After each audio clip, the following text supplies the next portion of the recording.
Mario Lopez. What's up, y'all? Mario Lopez. Joining me now on Zoom, actor Mike Vogel. Welcome to the show, Mike. How are you, man? I'm well, man. Thanks for having me.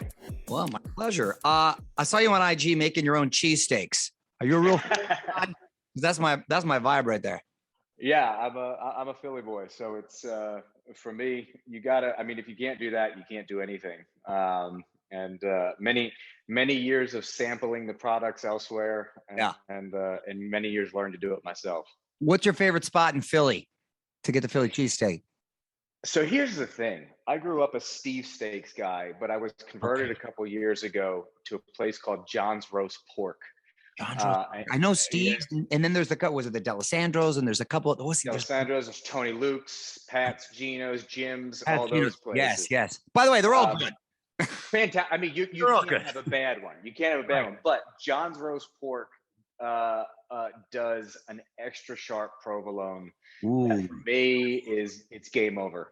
Oh, so I'm gonna totally try that next time I'm there, man. Thanks. Yeah, it's good. The new movie is out this weekend. Collection is the title. What's it about? It's a look into the seedy underbelly of the world of debt collection.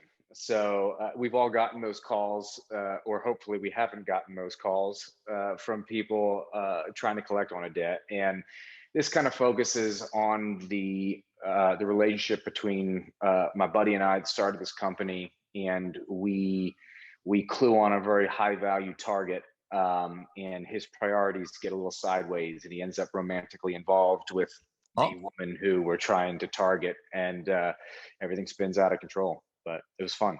So why is it seedy? Because people aren't paying their debts. That's on them, right? And when you do collect, is that a government agency, or is it sort of like a bail bondsman? Yeah, no. So they're really hired bounty hunters, essentially, that are, and it's the methods that when they're calling you to collect on your college debt or your credit card debt, that's small potatoes, and you string enough of those things together, then you've got. But as you get into the higher echelon of collection, the means by which you collect are not as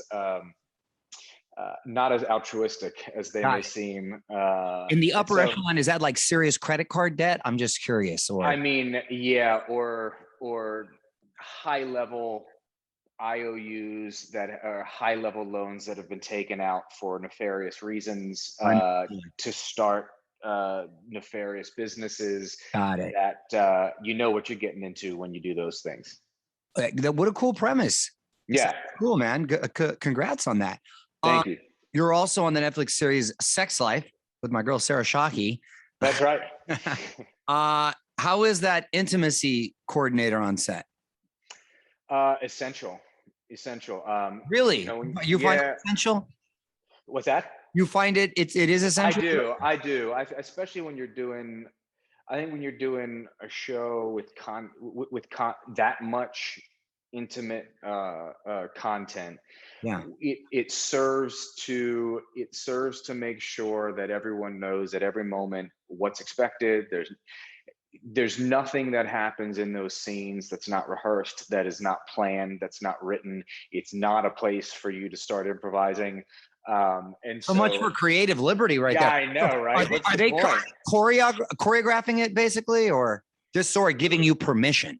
It's making sure, okay, here's what he's thinking, here's what she's thinking. Are we all on the same page here? And then of course it goes beyond that. You know, you trust the people. Sarah and I have known each other for 18 years. You trust the people you're working with. You know that the boundaries, you know what's laid out, but it just serves to kind of protect everyone from a standpoint of making sure that there's no funny business going on. Everyone knows what's expected. And no lawsuits, probably most important. Yeah, that's always important. Exactly. Do we know or have word if there's going to be another season, or was it a one and done? Waiting to see. Yeah, wait to see. You're not at liberty to say. Yeah, good.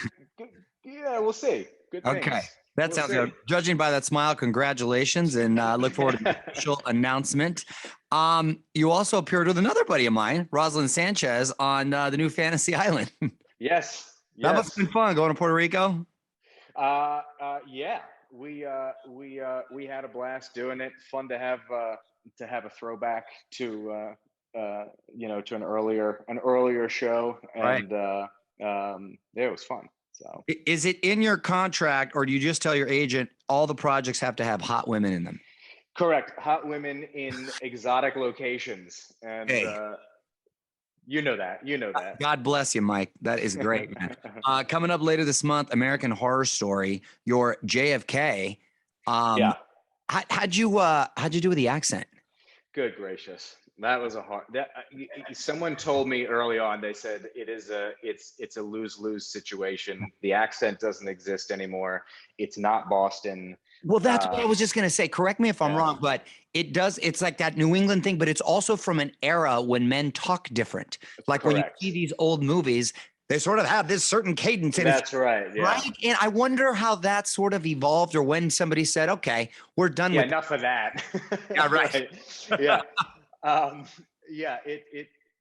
But yet something so wonderfully classic about it at the same time. And when you're playing someone as iconic as JFK, there's so many actors that have gone before you that have done it really well, and you're just jumping into a show for a time doing it. And so there's a certain amount, I think you gotta let go of Sure. of that stranglehold of I'm going to make the perfect JFK. No, I'm going to try and make it believable enough that you believe me in that role. I'm going to hit my vowels and the right way. And Right. other than that, I'm not gonna lose sleep over it. Yeah. Yeah. No, good casting. I can see the resemblance there. Also in the works, something called Triangle. It sounds a little sci-fi. Can you tell me about that? Oh, Triangle's an old one. Yeah, Triangle's no longer in the works. Okay. Triangle's no longer in the works. Bermuda Triangle. Yeah, moving on. It's back in the triangle somewhere. There you go. There you go. Well, it sounds like you're staying busy enough, though. You're married, right? You married? You got kids? I am. Yep, married, 3 kids. Oh, nice. What are their ages? Yeah. 2 daughters, 14 and 12, and my son is about to turn 8. So I'm in the thick of. I'm now frequently reminded by my Gen Z daughter that I am old dad, and I'm out of touch. If you're old dad, what the hell am I? Dude, I don't know when that happened. Oh but God. Girls are supposed to be daddy's girls, and they're supposed you to would think. Oh Not man. when they become teenagers. Are they? I guess not when they become teenagers. Have they shown any inclination to want to get into the business at all? Sadly. Yeah. Are you I'm trying to doing discourage everything that? I can to discourage it. I've told my 14-year-old, I said, hey, listen, when you can drive yourself to a meeting, you can figure it out. I'm not helping you in any way. I'm not encouraging this in any way. I said, go do as much theater classes as you want, knock yourself out. So she's in an improv class and she has a blast doing that. Nice. But yeah, I'm not encouraging anything. We know too much. Exactly. No, I feel you on that one.